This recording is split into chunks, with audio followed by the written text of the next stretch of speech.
வணக்கம்.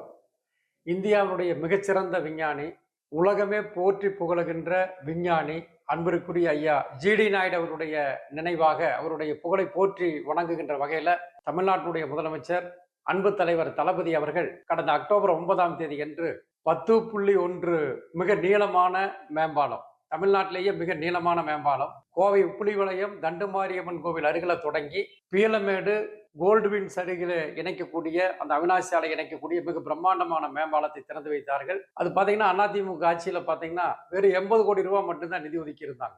ஆனால் திராவிட முன்னேற்ற கழகத்தினுடைய ஆட்சியில தலைவர் தளபதி அவர்கள், திராவிட நாயகன் அவர்கள் சுமார் 1800 கோடி ரூபாய் நிதி ஒதுக்கி அந்த பிரம்மாண்டமான மேம்பாலத்தினுடைய கட்டுமான பணிகளை குறித்த நேரத்தில் செய்து முடித்து திறந்து வைத்தது இன்றளவும் நம்முடைய கோவை மக்கள் அனைவராலும் இன்றைக்கு போற்றி புகழப்படுகிறது. மிகப்பெரிய அளவில் நம்முடைய கோவை மக்கள் அதற்கு பாராட்டுக்களை தெரிவித்துக் கொண்டிருக்கின்றார்கள்.